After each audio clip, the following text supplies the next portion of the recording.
majority of their followers are believing such narrative. Facts will always be facts. Kung ang insidente nangyari dahil binangga tayo, winappercanon tayo, binuli tayo, these are established facts.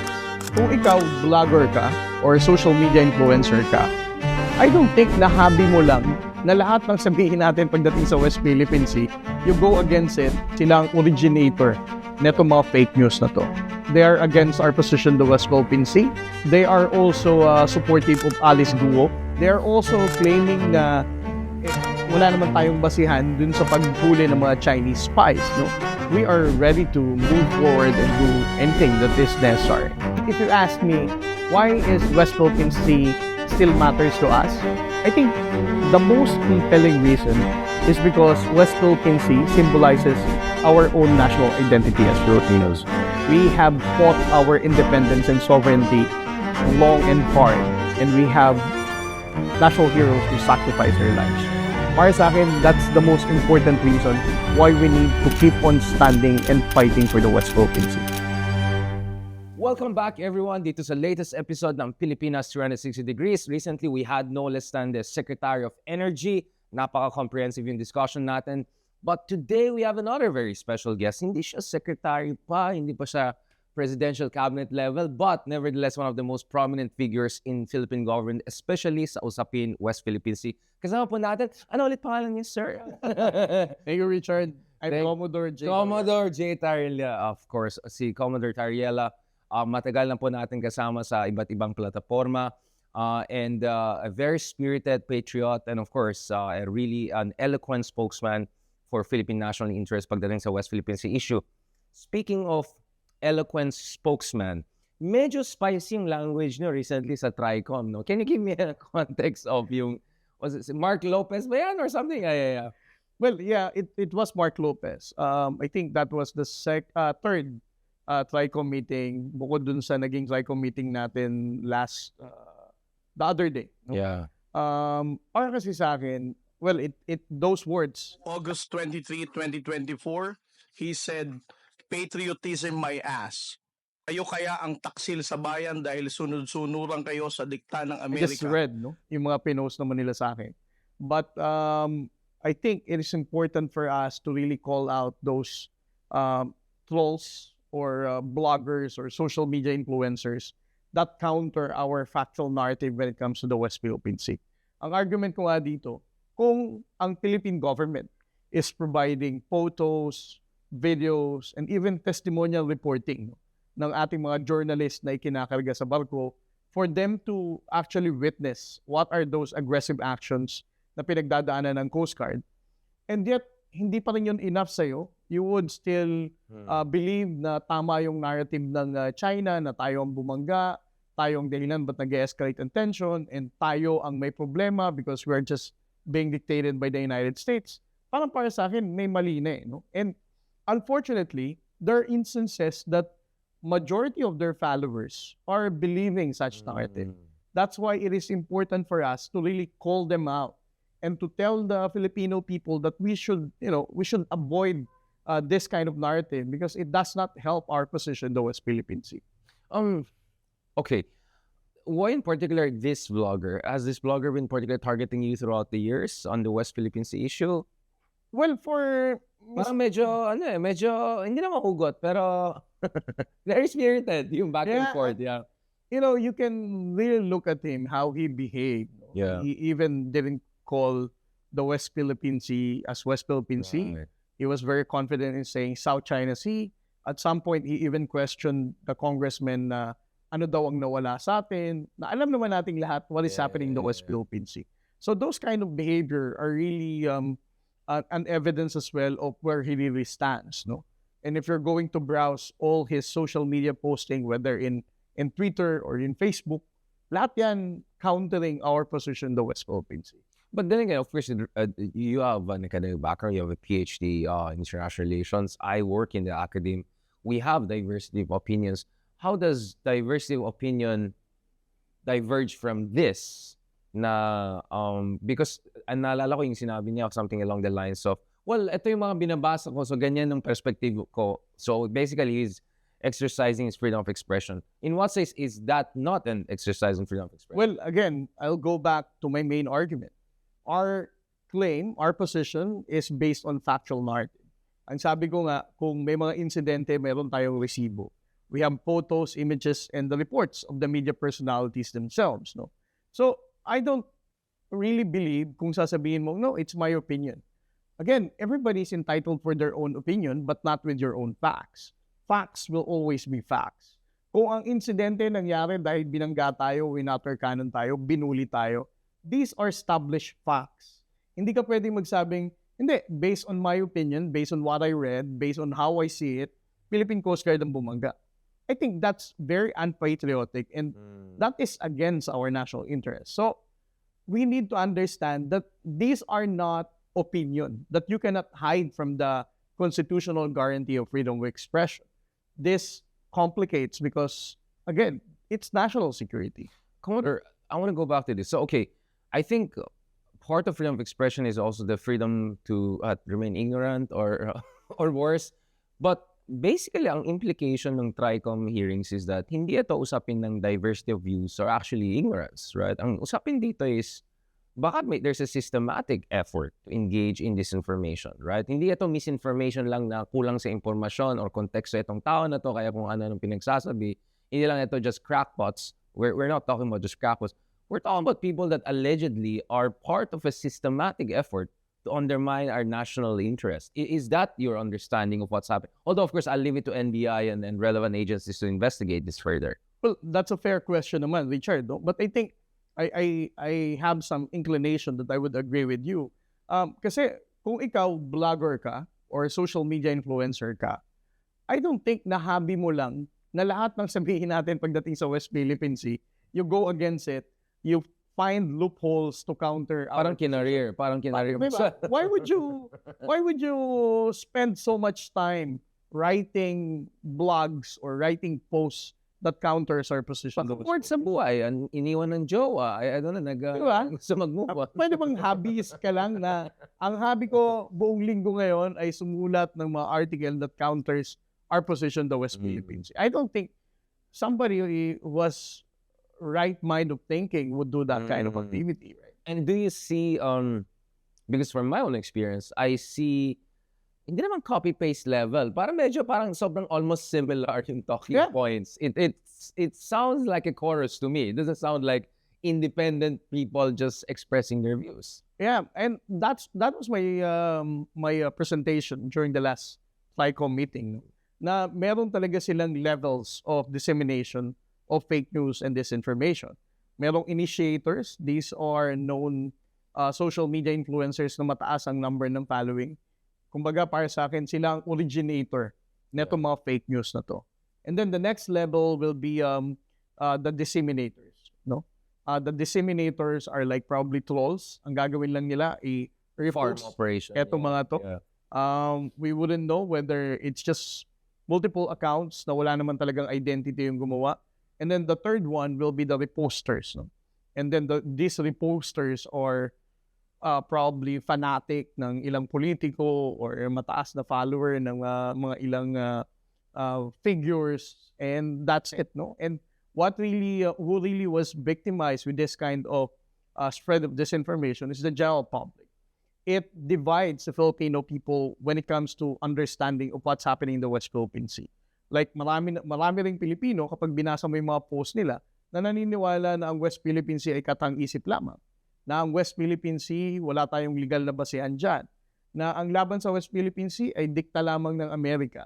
Those kind of narrative, once you start amplifying in the social false narratives are victimizing Filipinos, especially those who have very limited information of what's really happening. Or don't have as much access to the right information and the right talking heads. No?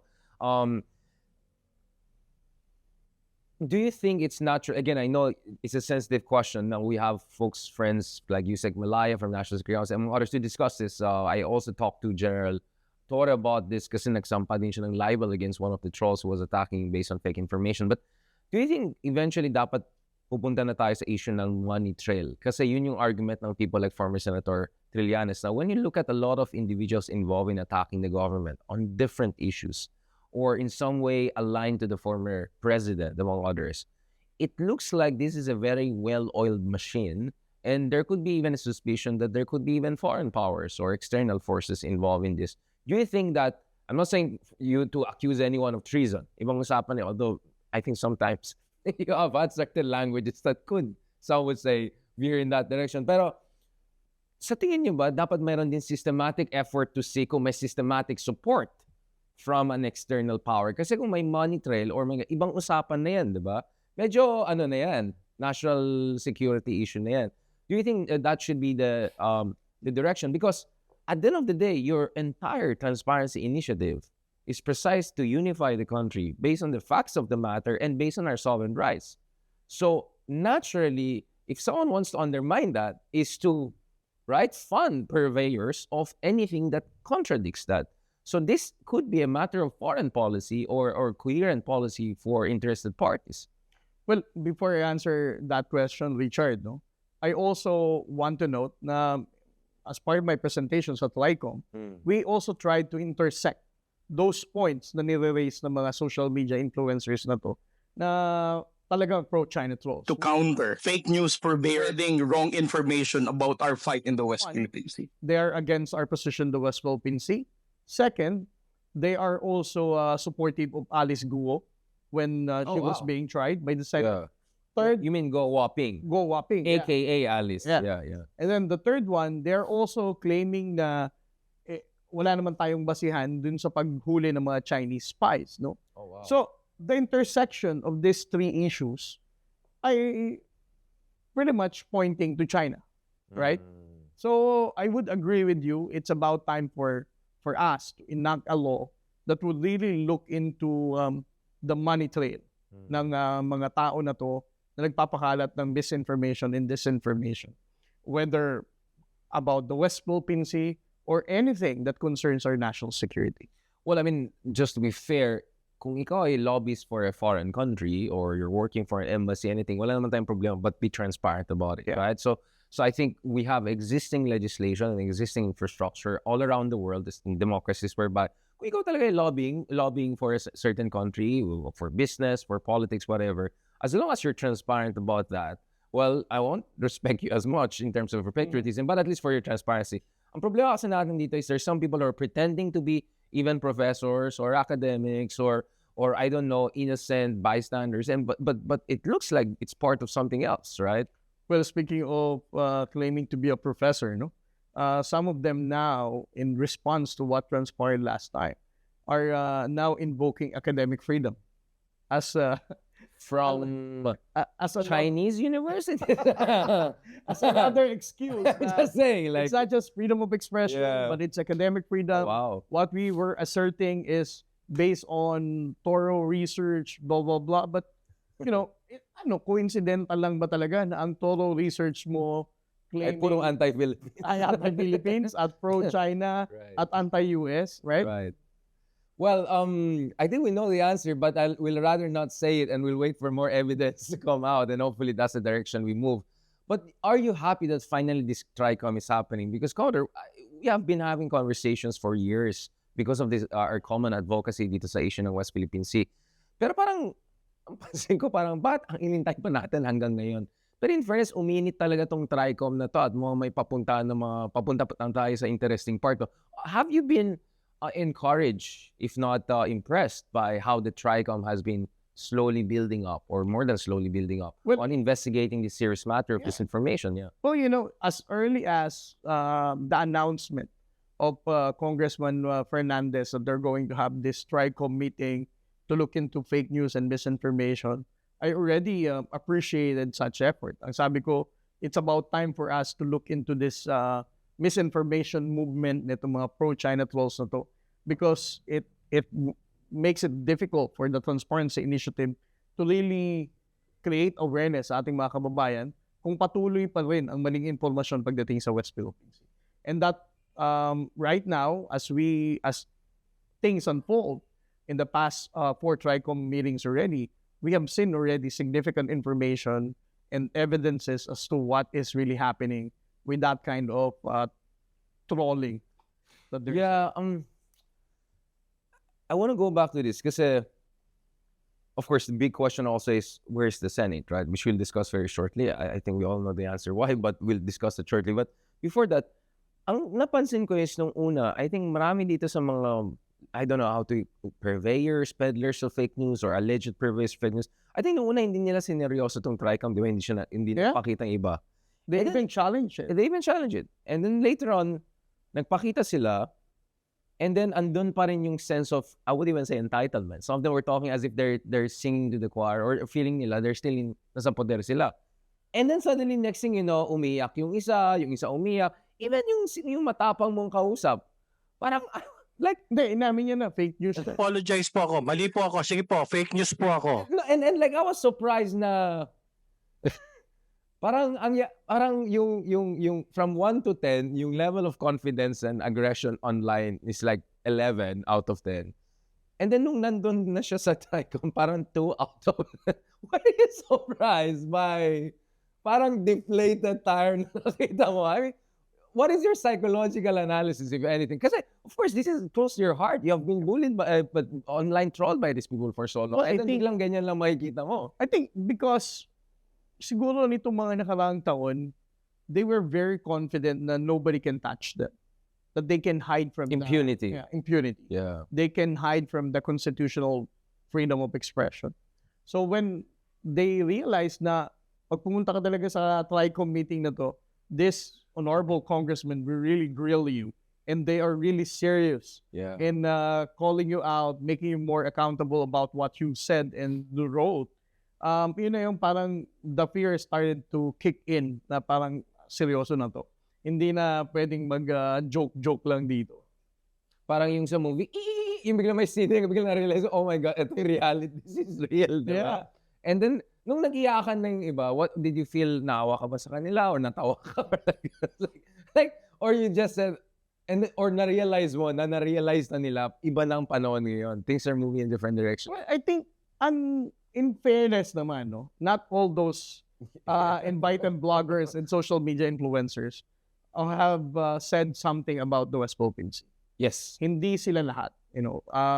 They But might they be- share, Yeah, They help each shared. other. I know that from my own personal experience.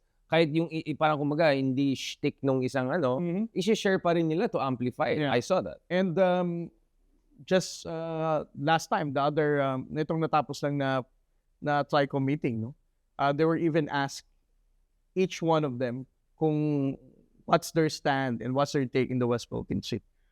Well, all of them said that they are really supportive of our position in the West Philippine Sea. Wala kasi doon si Mark Lopez nung tinanong. Nag-stand out in the wrong way. Makakaiba yung naging sagot niya sa akin. Pero nasa Beijing na kasi yung ibang talking heads na malaki. Parang medyo dumadami yan sila. Although may balita sa akin, pati Beijing pinapalis na yata sila. But going back to this, bakit Senate? Nasaan ang Senado sa usapin na ito? Because I remember the first effort to really look at the issue of disinformation was by Senator Grace Poe. We can have a debate about whether that went right or wrong, and I'm sure Senator Grace Poe has her own explanation on that, and one day we'll discuss that separately. But basically, that was it. And then, etong Tricom na to, talaga nakikita natin nag-level up itong Kongreso, sa Quadcom, sa Tricom. Nasaan ang Senado? Well, besides from Senator Grace Poe, you also have to remember na This is Senator- the previous Congress, I'm talking about 2016 pa. Of Yeah. course, hindi na si Senator Grace Poe yeah, in yeah. charge sa issue na yan. Yeah. Itong 19th Congress, Yeah. Senator Jinggoy Right. also made an effort to call out this Kasi defense siya, national Yeah. defense siya, yes. or Committee on mayor National ng fake Defense. news and misinformation. Unfortunately, hindi ko alam kung what happened, why such effort of Senator Jinggoy never really prospered, especially in having a public committee hearing like this. But I really look forward, no, in the next coming days, probably after election, that the Senate will also look into this because these are really efforts that we need to conduct. No? Right. And majority of the Filipino people are looking at the Congress and Senate right now. Well, balita sa akin, I don't know who told me that. I think Senator Robin Hood Padilla will have to do something about this. I don't know what is he doing, honestly. Because I was there at the detention center. I was asking the journalist friend, who can visit Digong? Because I was hoping also, yeah, to see what's going on. Strictly, only family members lang daw and yung counsel niya and of course, consular affairs if ever kailangan niya. That's it. So, honestly, hindi ko alam anong ginagawa ni Senator Robin Padilla there. I mean, because he cannot meet Duterte, last time I checked. Wala siyang legal expertise. Hindi siya ICC accredited. I don't know if he's accredited by anything. But sa pagkaalam ko, siyang may kinalaman if ever there's going to be a hearing. But, well, let's just leave it to public opinion to see whether it will be a quality. I'm sure it will be a very interesting hearing if it ever happens. So he is the chairman of...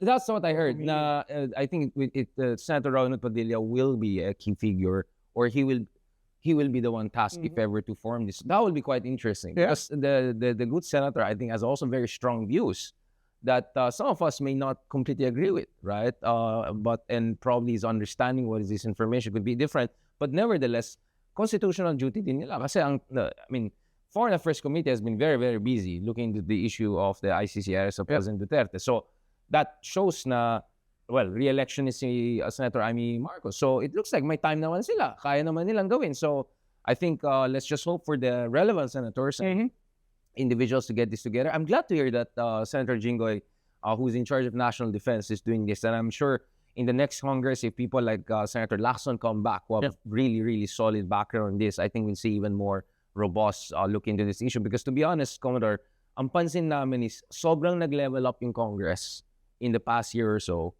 And then yung Senate is, to be honest, even the senators I talked to within parang medyo nagpapakamot na ulo. So let's just hope maybe in the next Congress, things will move in the right direction. Now, I want to adjust the aperture a little bit and go into the geopolitics because that's also your expertise. First of all, how worried are we with the direction ng ating mga hidwaan dyan sa West Philippine Sea? We had General Bronner, the head of AFP, recently saying that, I think he also comes from Cordillera Baguio, we're from the same region. He's saying that basically dapat mag-ready na yung mga tao, especially mga sa northern Luzon and all, for potential contingencies in Taiwan. Many experts are saying what's happening in Taiwan cannot be separated what's happening from West Philippine Sea. Kayo sa Coast Guard, I know you're already overstretched because you're dealing with literally monster ships of China. But what is your assessment? Because you're also an international relations expert, Commodore. What is your understanding are we moving towards the D-Day or are we moving towards a new phase na even more dangerous? Just as all of these trade wars and all of these uncertainties in the geopolitical landscapes are emerging. Well, alam mo ako, Richard, I'm very optimistic. I still see that an armed conflict is not something that is possible. In response to Joel Browner, as what the AFP has mentioned, it's just preparation. It's just for preparation. Yeah. It's not that he is being an alarmist of what's about to happen. He just said that we need to prepare, and I think that's a fair statement. Everybody has to prepare, just like what Sun Tzu said, right? If it in the times of peace, prepare for war. In the times of war, prepare for peace. Yeah. So nothing serious about that. Now, when we talk aside the Chinese strategy, not this game. No, please go ahead. Yeah. No, when we talk about the issue of the West Philippine Sea and Taiwan, I would disagree that these are two different issues. We have our own issues in the West Philippine Sea, and Taiwan has their own issue as well. As to you would weigh what is our priority, of course, that would always be the West Philippine Sea. The only issue that people and pro-China trolls are saying that is that our being treaty ally of the United States becomes a liability because we will be dragged into the Taiwan conflict. To Taiwan's conflict. Other than that, I think it's a whole lot of different contexts if you look at it. So what you're saying is a much more nuanced understanding shows you that iba yung dynamics sa Taiwan, iba yung dynamics sa West Philippine Sea. So in short, pwede pa rin mag-compartmentalize. Or at least that's what you guys are doing right now with your transparency initiative. Pero sa pagkaalam ko, the Philippine Coast Guard is also becoming more active in the Batanes area, in the northern regions, right? Because we're trying to develop this whole archipelagic, comprehensive archipelagic defense concept. Anong role ng, nakausap na natin si General Loico and mga others, pero anong role ng Coast Guard dito sa comprehensive archipelagic? Because West Philippines is absolutely important, but we are an archipelago with 360 degrees surrounded by water. Well, honestly, as far as the Coast Guard is concerned, I'm not sure whether the Coast Guard has something in that archipelagic doctrine they created with the Armed Forces of the Philippines, since we are not part of the Armed Forces of the Philippines and the Defense Department. But as what the Commandant, Admiral Ronnie Hilgaban, has been mentioning every time he's asked about it, regardless, whatever role that the Philippine Coast Guard will be tasked, not not by not just by the Armed Forces of the Philippines, but especially our Commander-in-Chief, the President himself, we are ready to move forward and do anything that is necessary. And move forward also as you develop your capabilities, right? My sense is a Japanese and a French new vessels are coming in. Yep. You have been ramping up your capabilities. I've had the pleasure of visiting, your flagship vessels. They are modern. They're world class. I think isa rin yan sa hindi parang pansin ko online pag every time pinag-usapan ko, for instance, yung F-16 fighter deal natin. The way people talk about the Philippines is as if we're still in the 1990s or 2000 or even 2010. I think hindi na-appreciate ng tao how far the Philippine Coast Guard has come. For someone who's basically who's rise through the ranks, right, coincided with the rise of the Coast Guard, basically, right? I mean, since the day of joining the Coast Guard, look at how far. Can you give a summary of how far the Philippine Coast Guard has come? We have good friends like Dr. Jeff Ordiniel who have been saying that actually Philippine Coast Guard is arguably among the best, if not the best, in Southeast Asian region. How did we arrive at this point? How did we? What was the story, the arc? Well, the Philippine Coast Guard, since we were separated from the Philippine Navy in 1998, that became already the turning point of the Coast Guard having its own identity, different from that of the Navy. But we have to understand that when you talk about the Philippine Coast Guard then, we only see it as a maritime safety agency. Primarily, Coast Guard's role in 90s up to the early 2000s is always about maritime safety. We are always being blamed for the collisions at sea, the excess passengers, the sinking of domestic vessels. Parang nakatutok lang talaga tayo pagdating sa maritime safety.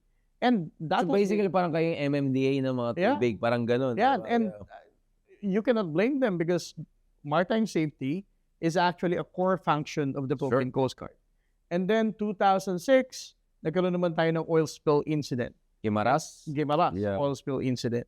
And then the Filipino people once again appreciated what Coast Guard is doing because it became clear that marine environmental protection has also been our core mandates in the Philippine Coast Guard.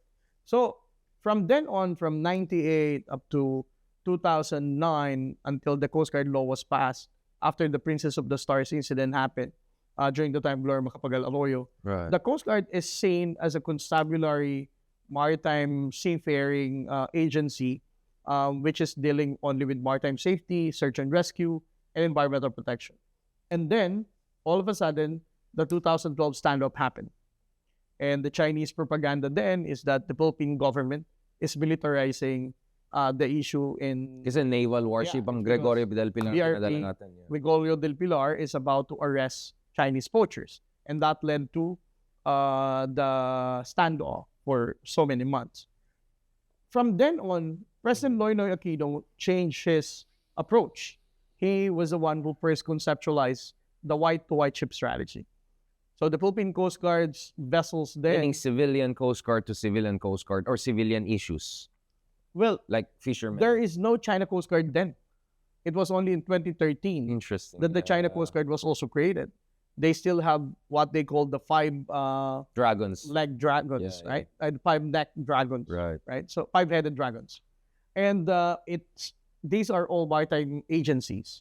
It was only in 2013 when they decided to combine everything and call it China Coast Guard.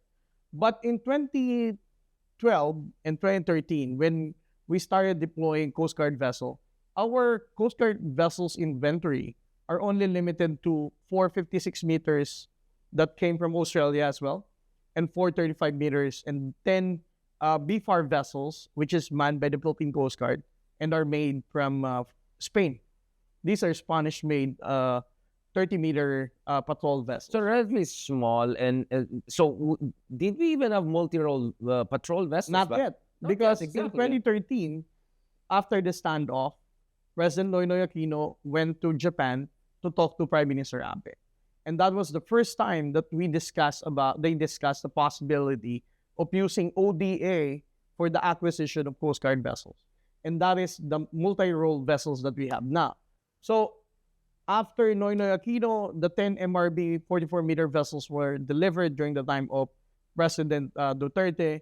And I would still say that under President Duterte's regime, Tuloy yung, he still used in fairness. the Coast Guard utilization in the West In Philippine fairness, Sea. yeah.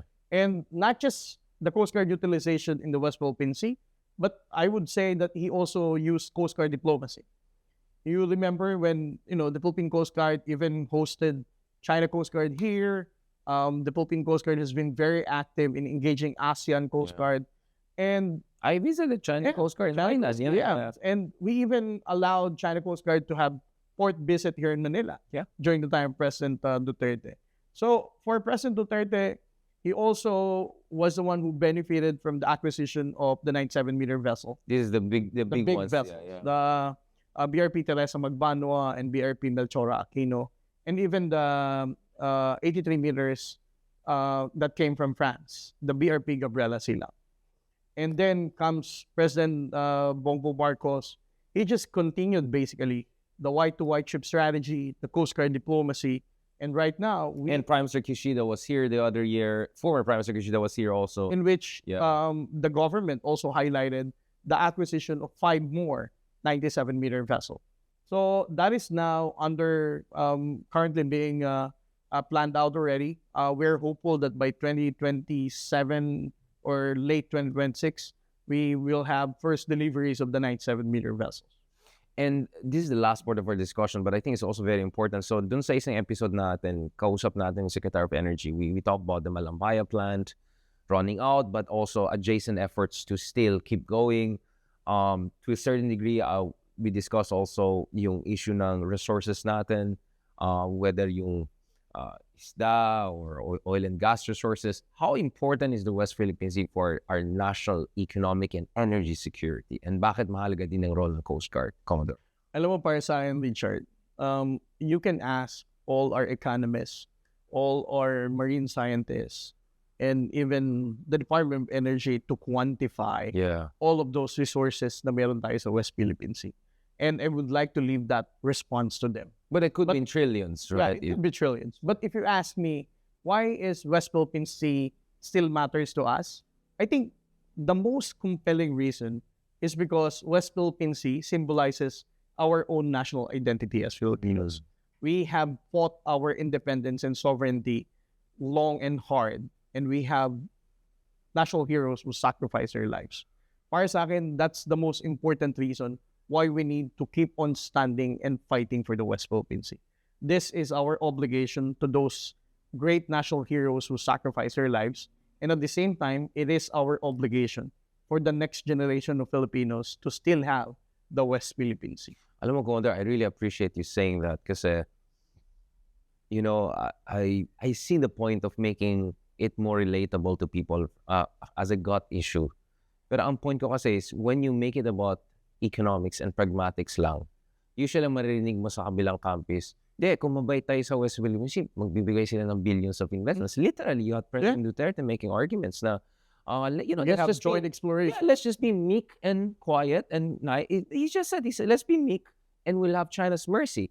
So basically, I always felt it is correct to emphasize na our food security, million sa ating mga kababayan, nakadepende dun sa ating access sa mga kaisdaan, sa sarili nating karagatan. But if you just reduce it to just economic issues, you're also vulnerable to this very economic counter-argument. Na magpakabait tayo na China, napakayaman na bansa. They can invest billions in your country, ganun. And sabi nga ni Digong, di ba, joint ownership na, mabilis na. And that's why I felt, hindi pwede hanggang dyan lang yung argument. That you ultimately have to bring it up to the level of dignidad.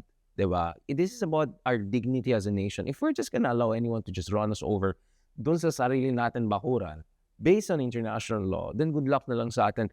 And I want to also emphasize this, because we're no longer a small power, right? We are a middle power. I was just in Brussels right after visiting ICC. I think everyone already knows about that. And nung kausap ko yung mga tao na taga-European Parliament, European Commission, yung mga different European experts, alam mo, ang tingin nila sa Pilipinas is, maayos tong bansang to kasi from the West Philippines issue to the ICC issue among others, hindi tayo perfecto, of course. But they're polite. They'll not say about, but ang tingin nila sa atin is, palaban tong bansa na to. Actually, napaka-mahalaga natin, napaka-central natin sa issue ng rules-based international order. Can you emphasize that? I know these things are easy to dismiss. Ay, nakaka-nosebleed. Ano yung rules-based? Nakaka-abs. But at the end of the day, life is about meaning, and meaning is about dignity and identity, right? And as far as the West Philippines is concerned, ito yung identity natin, dignidad natin, di ba? Karangalan natin bilang mga Pilipino. The rules-based order, how important that is. If we just allow anyone who's powerful to get their way, what kind of future are we going to leave to our children, our next generation? You know, Richard, the reason why the United Nations was created, the mere fact that we all learned from the two great world wars, First World War, Second World War, all the international institutions are well in place now because of what we call now the rules-based order. Ngayon, how do we try to relate that to the ordinary Filipino?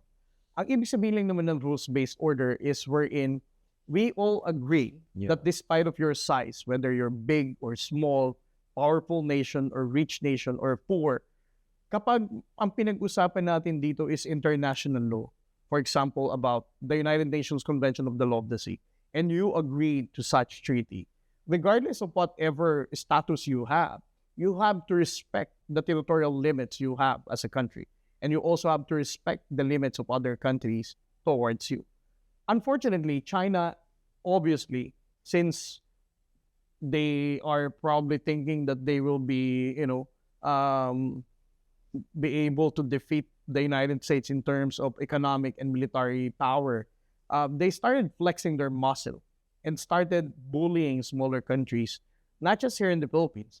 Sometimes the Filipino people forgot that it is not just the Philippines who is experiencing bullying in the entire South China Sea. The Vietnamese are also feeling it. The Malaysians and even the Indonesians are also experiencing bullying and aggression in their respective exclusive economic zone. And that's what President Noynoy Aquino has a very big impact and contribution when you talk about the rules-based order.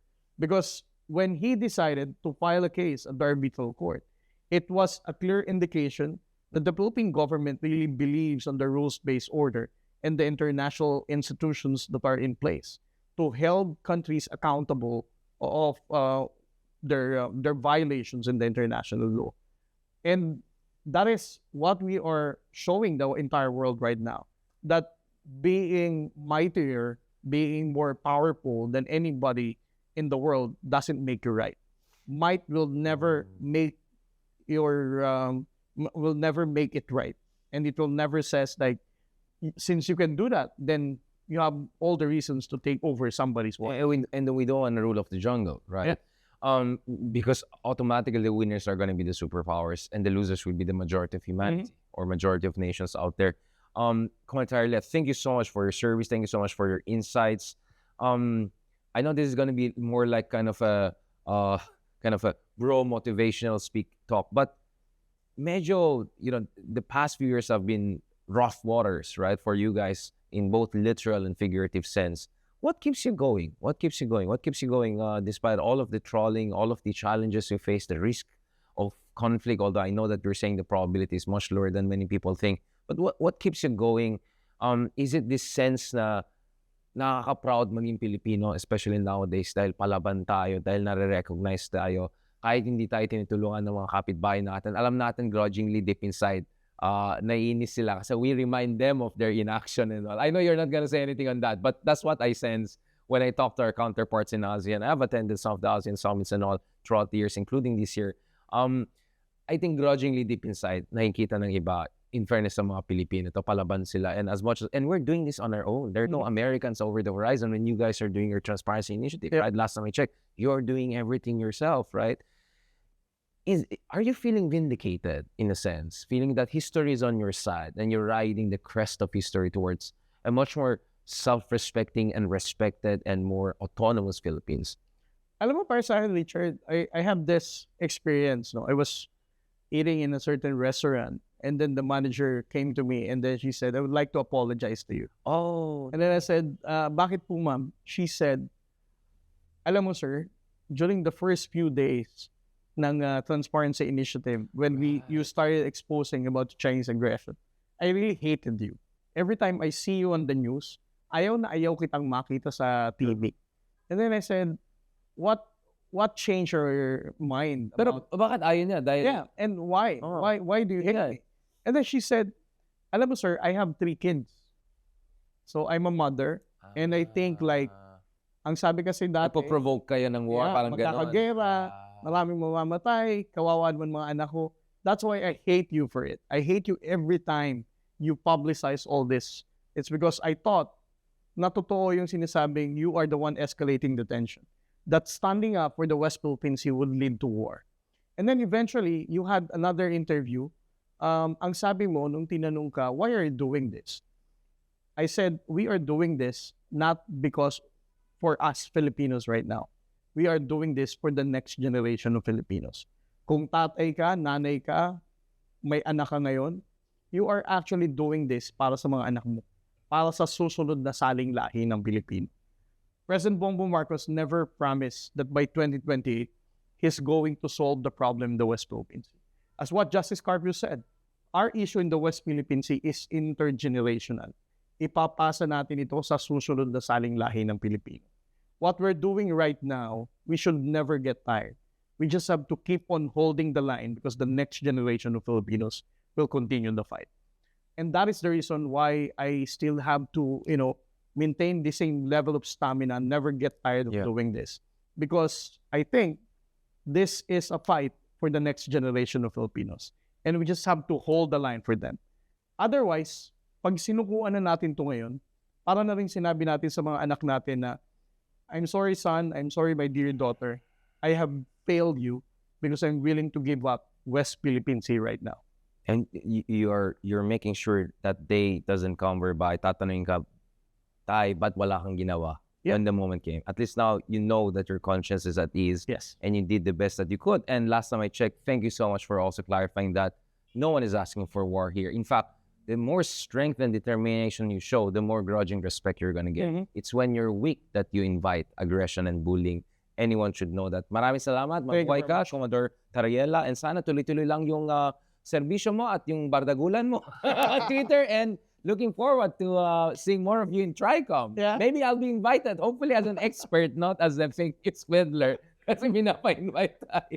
Baka doon sa Senate version, magkikita-kita tayo. Salamat, Thank you sir. very much, Richard. Thank you very much. And maraming salamat sa inyong lahat for joining us for this really comprehensive discussion with Commodore Jay Tarriela about yung ating laban sa West Philippine Sea, why we should continue to hold the fort, and bakit ito ay hindi lang ukol sa ating dignidad ngayon, but this is also about the future of the Filipino people, our economic security, our national security, and most importantly about a rules-based international order whereby smaller countries are not just bullied around by the superpowers.